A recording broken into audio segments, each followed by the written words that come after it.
Hey y'all. Today I'm gonna share a testimony. I'm gonna try to do my best to get through this fast. So let me just dive into it. This testimony is about how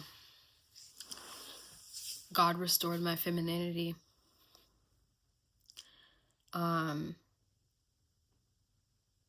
First of all, I want to make it very clear that I'm not sharing this to come against anyone or to say anyone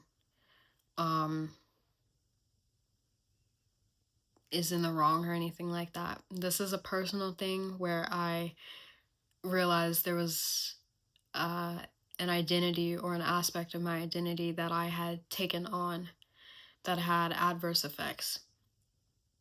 And ultimately I received like a healing from it. So this is no slam against anyone, how they naturally are, if that's the thing. It just wasn't natural for me. So that's all I'm sharing here. This is kind of a sensitive testimony, so if you do listen to this, first of all, thank you. Second of all, please be gentle if you do decide to comment or anything like that. It's not that easy to share. Not really sure why I'm sharing it other than the fact that God put it on my heart to share. So, let me just get right into it. I'm going to talk about what contributed to my lack of femininity. I don't know how to explain it. My skewed identity, the effects that it had, and then how it all changed for me. So, going back to childhood, I grew up in a household where, first of all, it was a single parent household. So my idea of a lot of things was formed from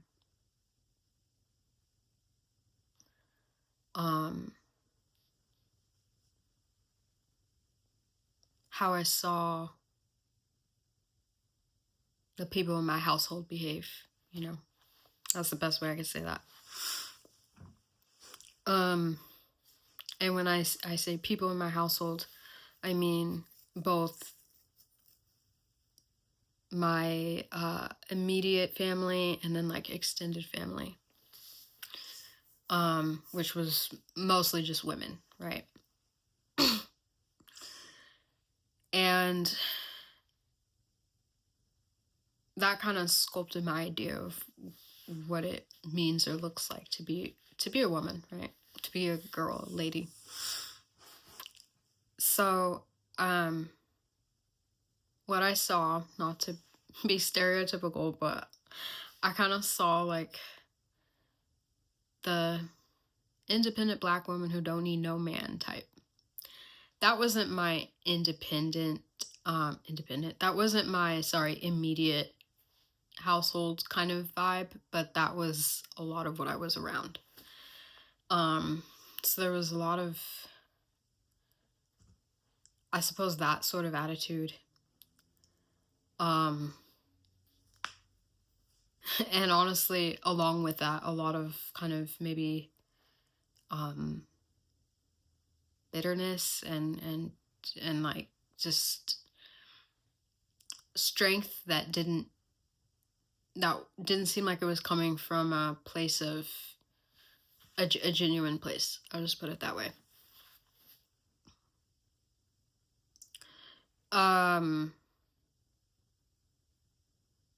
So there was a whole lot of that I was around.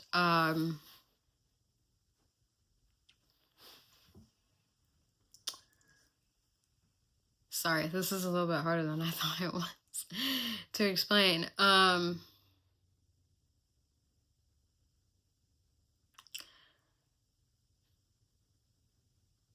When I was a really little girl, I always had this idea, or gravitated towards the idea, of the girl who was very soft-spoken, very like gentle natured, all that kind of stuff. I just thought that that was the epitome of beauty and grace and blah blah blah. And I always wanted to emulate that. As a little kid, you play that game House. If you know, you know. And I if I were to be the wife in the scenario, I would always be and the mother. I would always like act like that. That would be like, it's like, this is the right way to be. I don't know how or why I had that view, but that was just how it was. And I believed that very firmly, and I really, like I said, I really wanted to be like that, but for some reason I like felt like I couldn't. Going back to my first point, again, not to stereotype, but I really had never been exposed to, or remembered anyways, gentle-natured Black women. I didn't see that as a possibility. That sounds so terrible, but I didn't. It was like, kind of, there's the stereotype of like the strong, independent Black woman, and you have to be in that role. I'm going to talk about that a little bit more in a later point, but that was an idea that I was like aware of, but I like saw it, if that makes sense.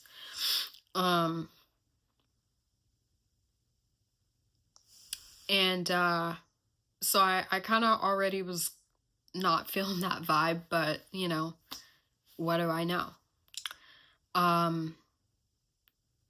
Another major, probably the biggest major contributor for me was the fact that at the time I was growing up in the early 2000s, at the time I was growing up, the average beautiful woman, what it meant to be beautiful, what it meant to be feminine and all that stuff, was a white woman. In all media, it was a white woman. So I had an idea that, it would be, I did not think I'd be sharing all this. I had an idea that in order for me to be beautiful, in order for me to be feminine, basically the way in which I was not right. I would have to like completely, go through this transformation or whatever, to fit into this idea of like what it really is to be a woman, unfortunately. And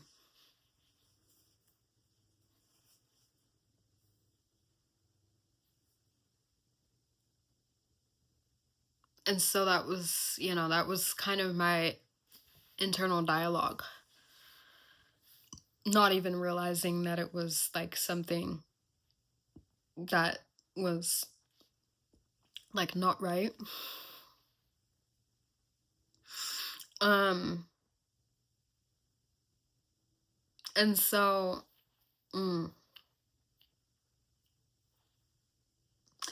basically in elementary school, I kind of had this idea, this very skewed vision of myself where I just didn't really fit in. I wasn't really that soft-spoken, sweet-natured girl, and I didn't even know how to be that, and it just, yeah, it was kind of rough. Additionally, I did like sports, and I did like some guy type things. I had a really close family friend who I almost every day after school would go to his house, so we would do like boy things. And I feel like that kind of just reiterated that, like, I really excuse me, I really enjoyed that fun stuff and felt like that was more me than anything else. However, at the same time, when I was because I'm an only child. When I was by myself or with girlfriends, like at a sleepover or something like that, I had my room pink, I played with Barbies and all that stuff. So there was still a serious feminine streak in me, or girly streak, however you want to say it, in me. Sorry, my hair is toe up. Anyways, don't look at it. Don't worry about it. So I remember kind of feeling honestly stuck between both worlds. I felt like to a degree I was girly, but not as girly as the girls around me, not as feminine, not as, as the girls around me. Um and then here I was fitting in well with the boys. I can kick a ball. So basically, I'm best friends with, at that time in elementary school, like you'd be best friends with someone just for kicking a ball. But so it felt a little bit safer. It felt a little more right. It's like, oh, this must be where I belong. And I remember actually kind of like thinking like that.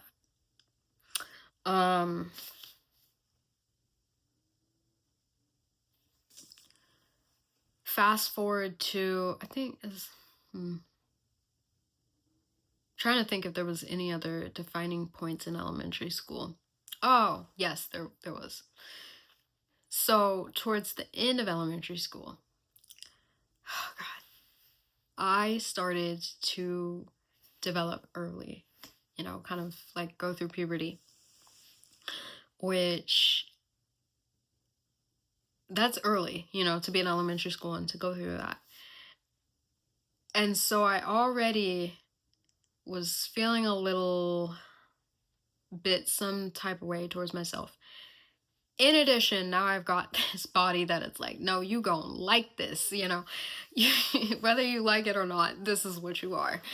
And that really threw me for a loop, and I think really introduced some identity crisis for me, to be honest, because I just was not really happy about that. That definitely entered another wave of insecurity. And I remember the school I went to, we had to wear uniforms, but on Fridays we got to wear like relaxed like dress, and which meant like a t-shirt and jeans. And whenever I wore a t-shirt, it was kind of like your basic like kids cut t-shirt, boy style t-shirt. Like it's not like it's like just a straight cut, if you know what I mean. And so it made me look extremely flat and just like happy. And I was just like, yes, this is how it's supposed to be. Like I was so, so happy. And I started like kind of equating that with like, you know, more of like a self-hatred, but also just like, this is how I should be. I should be this kind of like very like, I don't know, non-feminine looking girl. Like this is how it should be. Um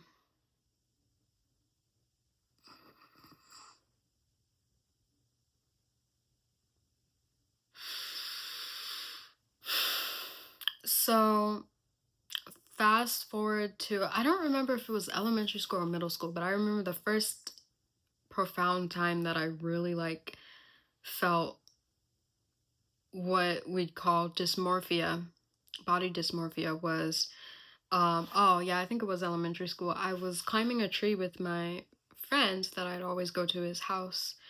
And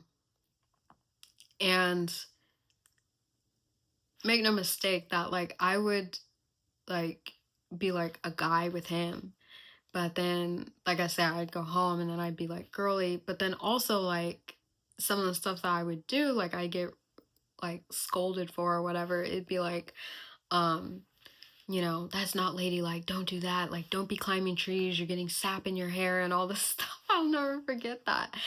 And I remember like one day I got like a whole bunch of sap in my hair, and it was just like horrible, terrible. And they're like, you shouldn't be doing this. This isn't ladylike, blah, blah, blah. And I was I hate this so much. Like, I just want to be a boy. And I just was like looking at a tree, like wanting so badly to climb it. And for some reason, I don't know if like I was told like I literally couldn't or what the deal was, but I was just like, no, like I literally think I'm supposed to be a boy because, sorry, my hair is really bugging the heck out of me. Don't look at her. Um, but, I was like, literally, I, I should have been a boy. And I really felt that way. And it wasn't necessarily an emotional thing or anything. I'm just like, this is how it should be. Um, um,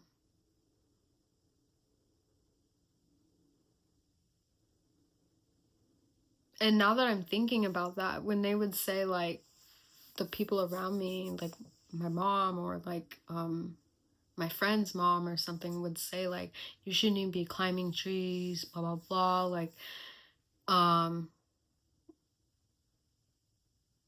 I now realize that I really was acting very, very boy-like.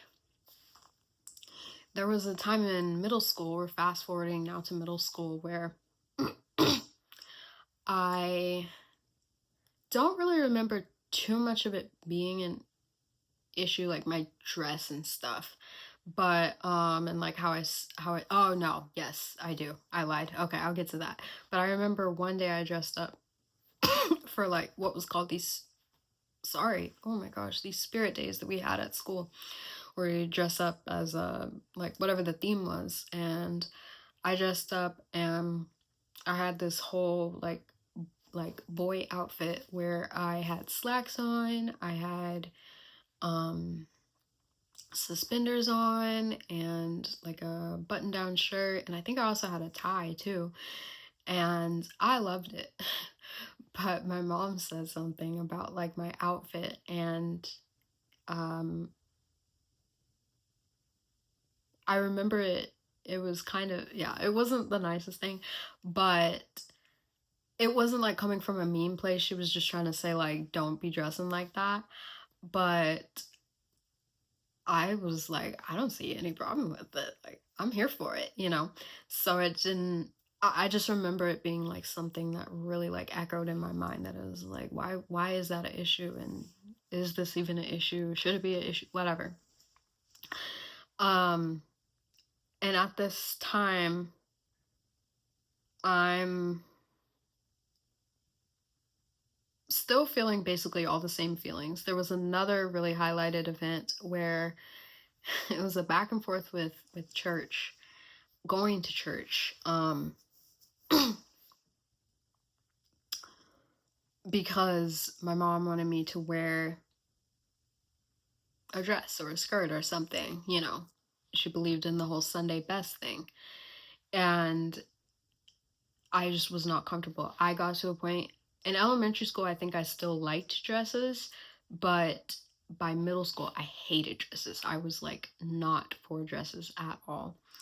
And it was such a back and forth. And I think it even affected me in high school as well, but definitely middle school, to the point where I actually started to think, well, if this is how it has to be, then I don't want to go to church. Like, so this is just a little side note, you know. Let people be. Like, you don't know what they're dealing with, you know. The Holy Spirit himself will convict people. Let people be. But yeah, I just, that was a big like traumatic, I mean like literally sent me into tears, traumatic kind of a thing. So in high school, basically all the same kind of thoughts and feelings went with me. It was a little less of an issue because I felt a little more secure, um a slight bit more secure, but like not not fully. I'll say it that way, not fully.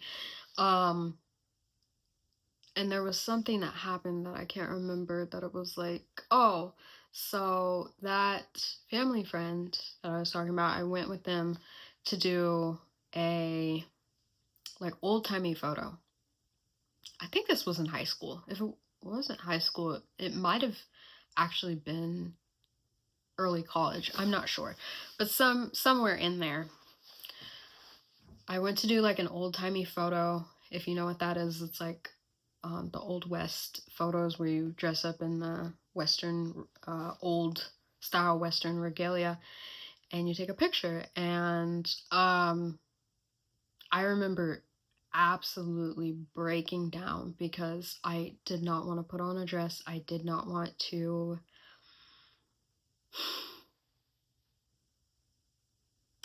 I did not. I wanted to wear the boys' clothes, and I didn't.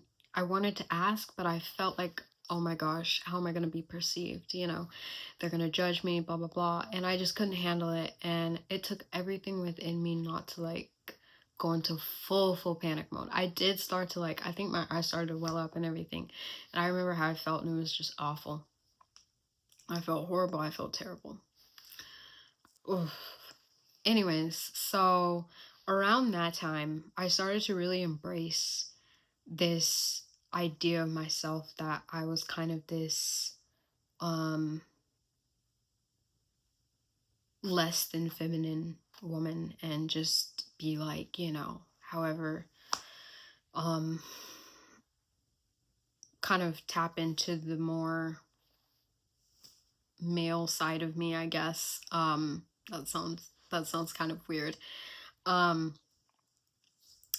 but I think you get what I mean. And oh, I also remember, I forgot to mention, I'm sorry, that like when I was really young, I mentioned the thing about bitterness. So anger is typically an emotion that we make okay for men. You know, historically, we've made it okay for men, but not so much for women.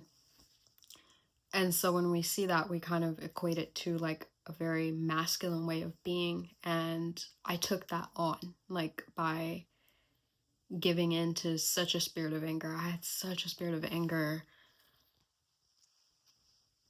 when I was younger. And it was like, yeah, I gave into that.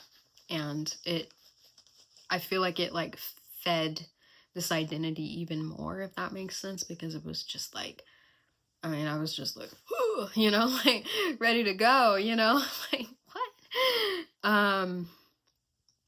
So yeah.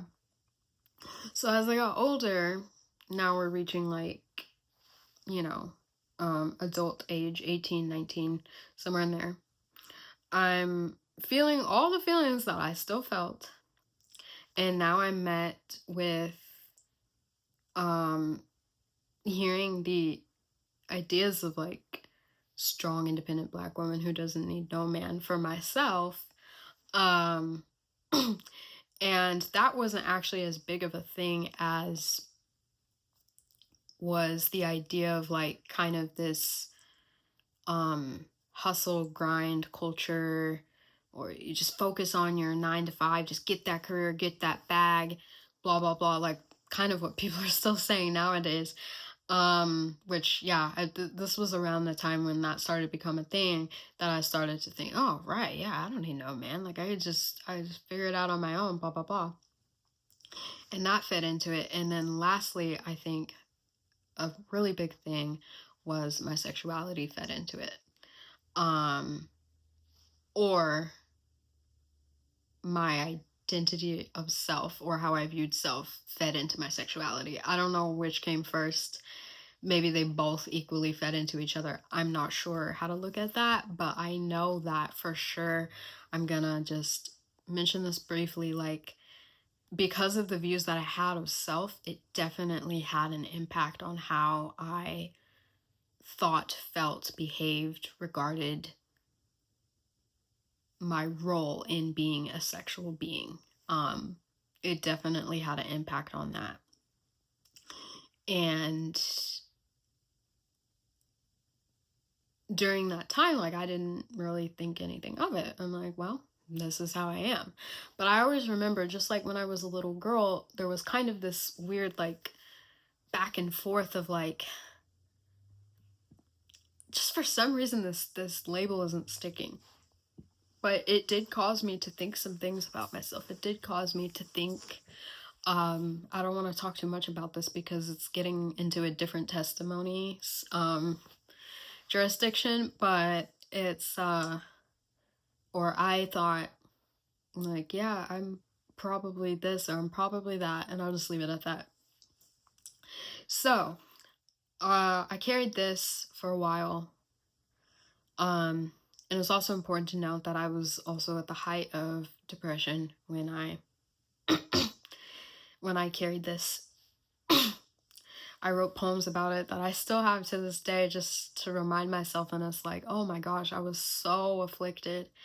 And it's such a sad thing because I thought I was afflicted because I was just misunderstood. And at the time, like, the idea of someone being any gender and all that kind of stuff wasn't quite as much of a topic. It was like becoming a topic.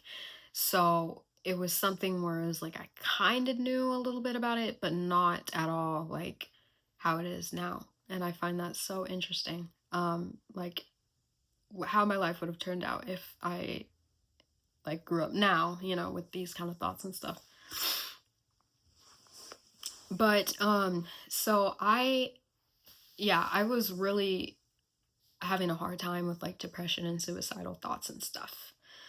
That's a common theme with these testimonies because you know, I'm basically replacing the place where God is supposed to be in my life. I'm replacing it with these other identities that are, yeah, just taking his place and consuming all my time, will, and emotion. And it's just, we're just not meant to do that. But anyways, so I'm just gonna skip forward to, you know, I'm now saved, a Christian, blah blah blah, and I'm spending time with the Lord, and he's convicting me of things and speaking to me and whatever. And let me see if I wrote it down.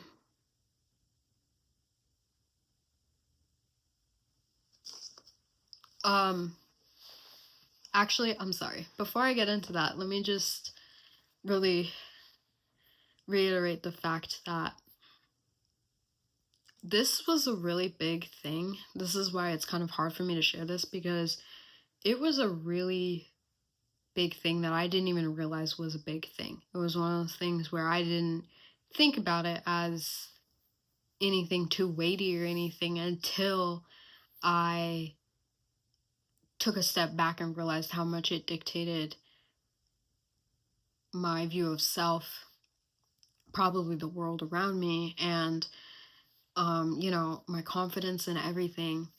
And oh Lord Jesus, when I think about that, it's just like I'm in awe that I I don't even know how to like explain this, because it's just, it's a lot. But it really did have mental, emotional, physical, and of course spiritual implications to it. Like this skewed view of self, this skewed identity that I had, that I was putting way too much into my insecurities, my fears, my gender, my whatever. So while I don't think it was the only thing that contributed by any means to my depression and my suicidal thoughts, it definitely was a contributor. Because I mean, like I said, I wrote poems about it, and I was so, oh my gosh, I was like bearing my heart out, and it's just, yeah, it was a lot. And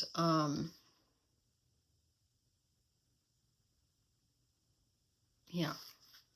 So anyways, sorry, I know this is not like the most professional thing.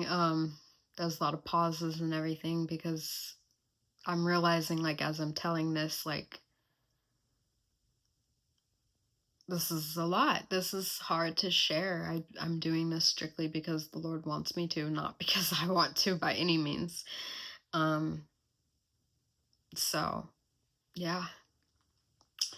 Anyways, so fast forward again back to me being a Christian and everything. And I'm living for the Lord, whatever, not thinking anything of it. But I started to realize some change. There were some things that he like straight up convicted me of that it's like, it's going to be really difficult for me to hear from the Lord, for me to spend time with him, and I'm engaging in this sin. That kind of stuff. There was like some really like in my face kind of convictions, and then there were some that weren't even really convictions. They just naturally shifted my way of thought or my heart or my way of being. Oh my goodness. Sorry. I'm trying not to cry. I don't think I'll cry, but forgive me if I do. So one of those things was, I'm trying to think, what was the biggest thing? I think the biggest and first thing was when he started to refine me sexually and refine my idea of sexuality and everything. I don't want to go too much into that in this video, but I had these ideas and they were based all off of insecurity and lies and just a very skewed idea of self and reality and other people and all this stuff. And I just remember being very humbled by the fact that I was talking to a friend about like the idea of sex from God's point of view is that it is a loving act of self, how do I say it? Self, not self-serving, the opposite of that, self-sacrifice to one another. And I'd never heard anything so beautiful before, and I was like, oh my gosh, I really like that idea, and it just really sunk into me. And I remember like just feeling like, okay, that's really beautiful. I think like, when I realized that view, it kind of just changed how I had kind of seen it, because I had kind of a worldly view of it, right? So,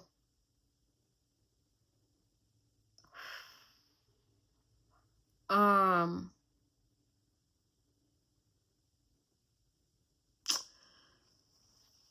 I remember for the first time thinking of it in those terms and like looking at it as, oh my gosh, like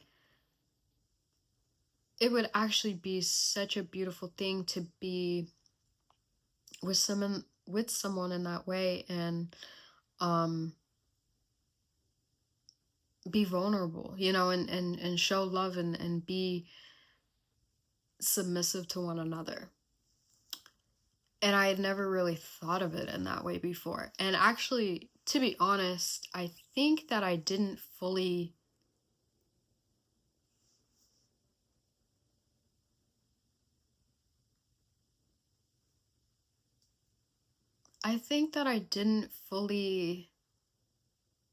actually, no, never mind. Okay, sorry. Just forget what I was saying. But it was really eye-opening, I would say.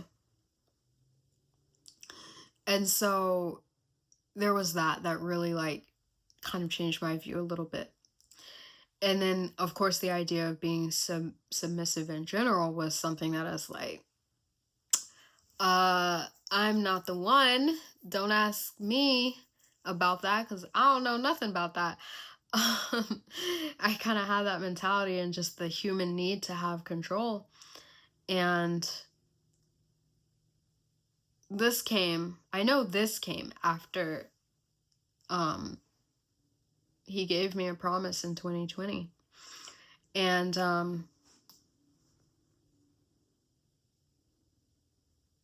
it was like he showed me what submission actually means, and that the world has unfortunately perverted it and made it like, you know, oh, if you're submissive, you're less than, and if you're submissive, like, you know, that means the person is like able to be abusive and like, you know, all this stuff. Like it's this very automatically like negative kind of dynamic. If someone is like submissive or whatever, and then I mean in a general sense, but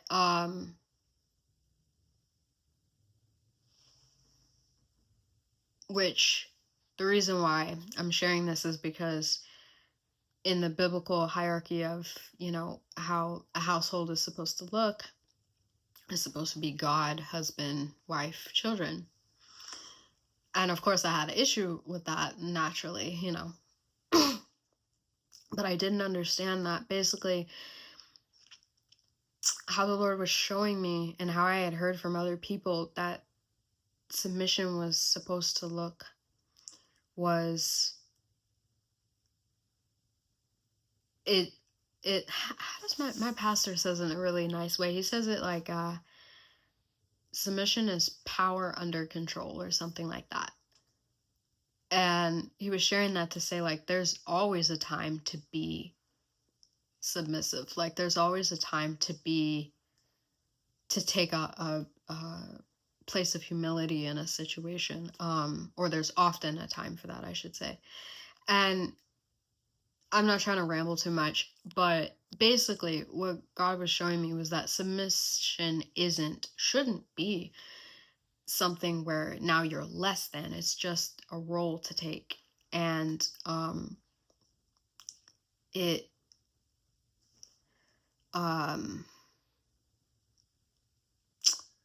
do I say this? I think I'll come back to this point. So when I saw it from that perspective and not like an inherently negative thing, I was really shocked. And that was a conviction straight from him, that I was like, oh, so you're telling me like this is not like something to like, you know, feel bad about? Like this is very interesting. So there was that, and then just getting closer to the Lord and trying to bear the fruits of the Spirit. I noticed a shift in me that was just like, for me, felt very tangible, where, you know, if I wanted to increase in the things of Him, there was naturally a love and a peace and a kindness and a gentleness and all these things that we tend to maybe attribute maybe more towards women a little bit, and a feminine character trait.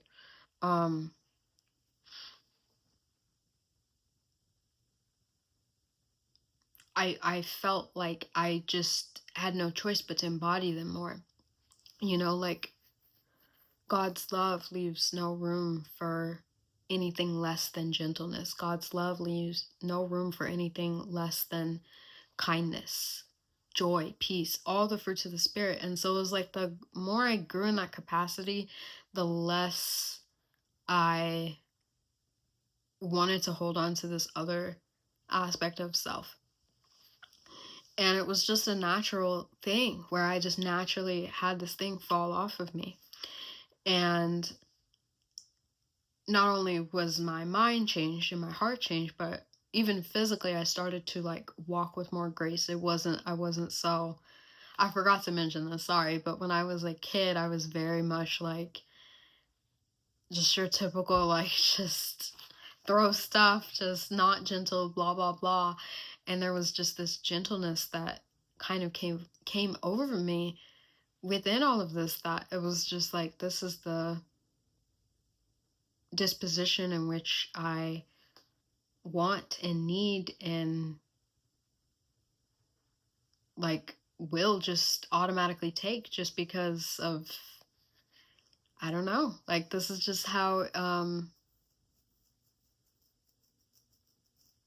his fruits are manifesting in me. They're actually like changing me, even how I carry myself, I should say. Like one thing was that like he really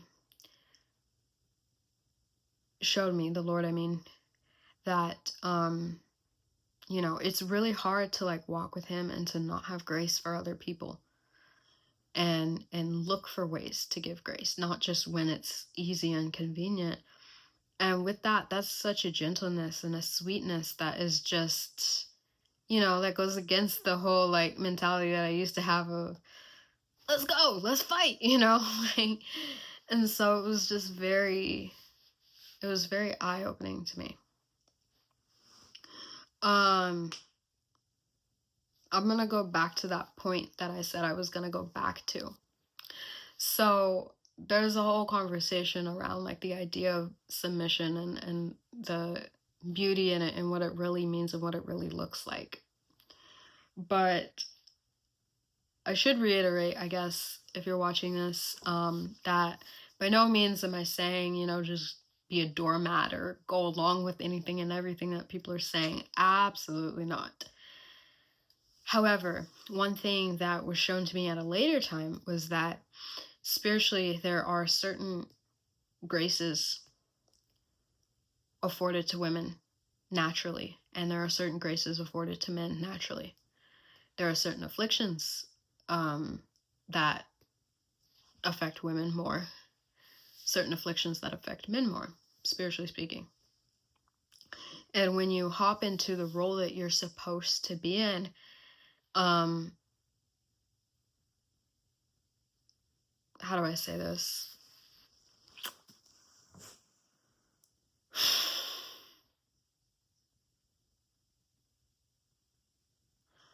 There's spiritual benefits to it, I suppose. And when I say spiritual benefits, I don't mean strictly in your spiritual life. I mean benefits that will affect you in all areas.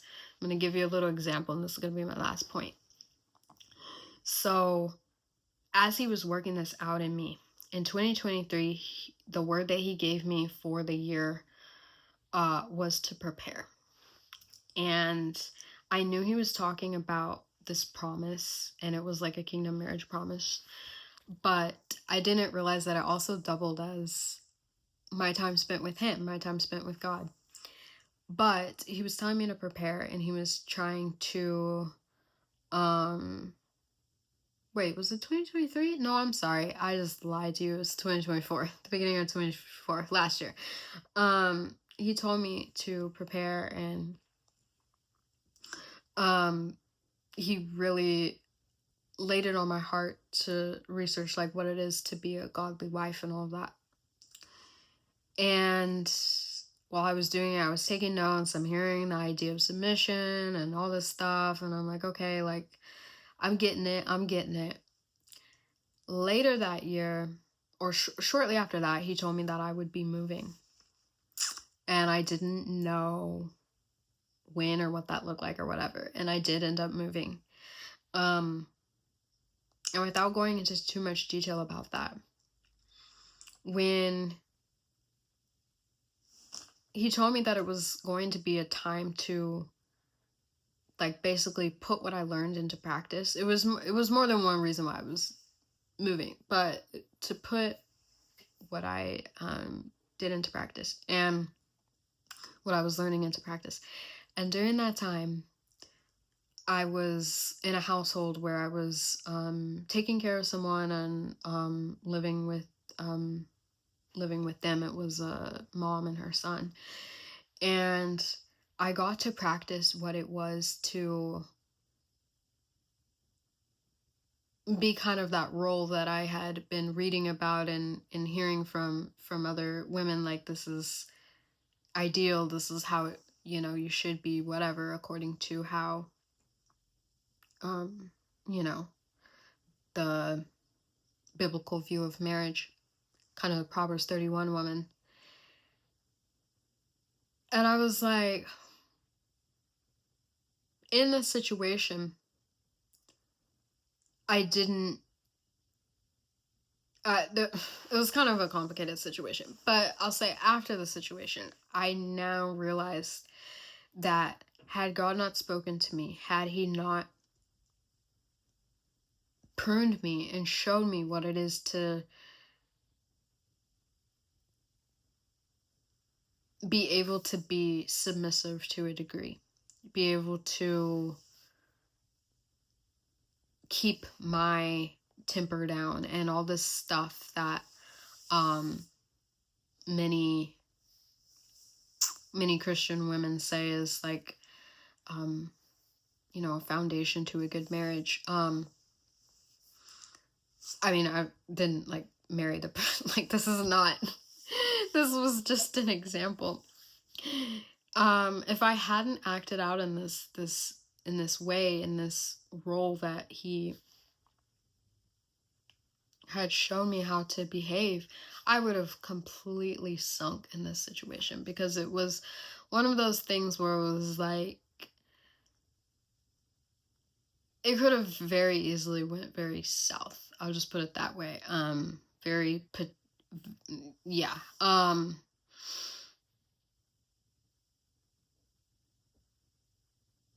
And I think back on that and I was just so in awe. I was like, oh my gosh, this stuff actually works. Like, I couldn't believe it. And it was my preservation during that time. And now I finally was able to put into practice or fully understand what it meant to, when people said like being a godly wife is still speaking gently and not disrespecting him and not blah, blah, blah.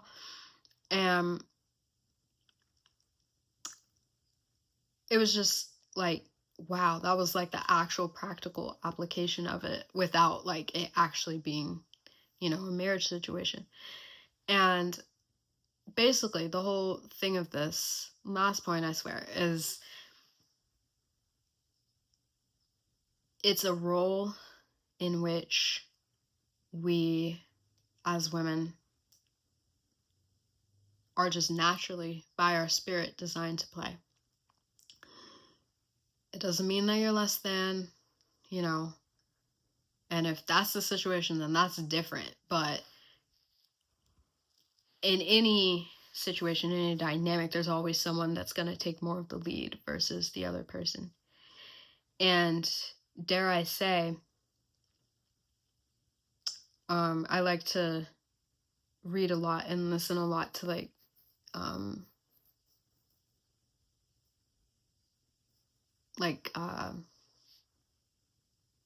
sociology issues and stuff like that. And I believe like one big issue that is just totally contributing to the breakdown of relationships, there's a lot, but one of them I think is people really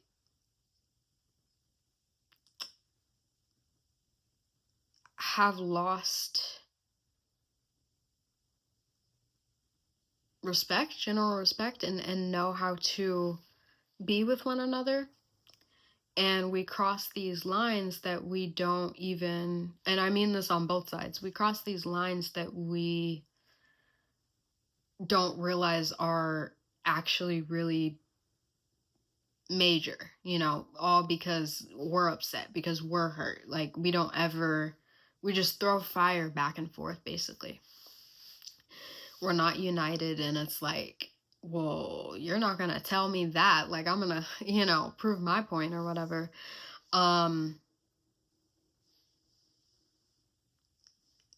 Basically, from what I had heard from the man's perspective, if a woman is like,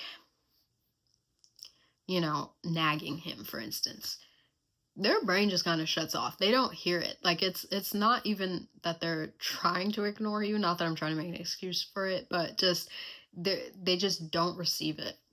And I thought about that and I'm like, that's kind of interesting. I mean, I do kind of get that because on the other side of that, or generally, if someone's like yelling at you or screaming at you, you kind of shut off. You don't really receive what they're saying. So it's kind of like we cross these invisible boundaries that we don't realize are like deep offenses on a spiritual level that can cause issues within our relationships, within our communications, if that makes sense. You know. I hope that makes sense.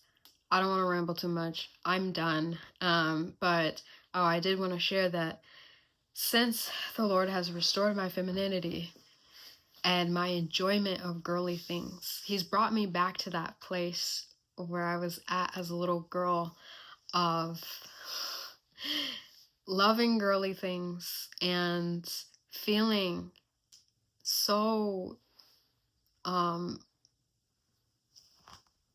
much more better about myself. And like I realized like all of that was coming from a place of insecurity, but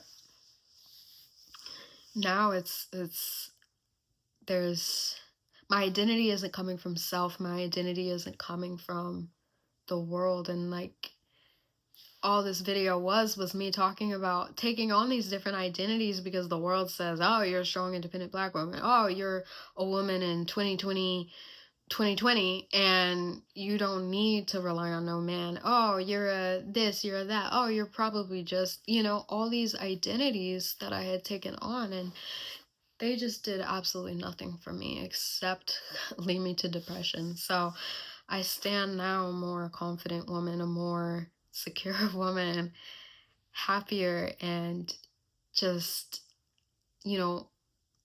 loving dresses again.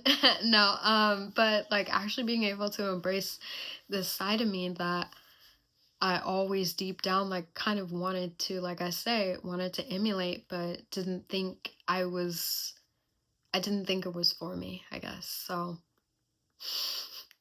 yeah. I hope this is understood what I'm trying to say. I hope the submission thing, I know that might have been a little confusing. Listen, you gotta sit with the Lord with that because my conviction was a personal one. So you do you. And I hope it's also understood that I'm not trying to come against anyone or anything like that. So that's it. That's all I have for you. Take care. Jesus loves you. Bye.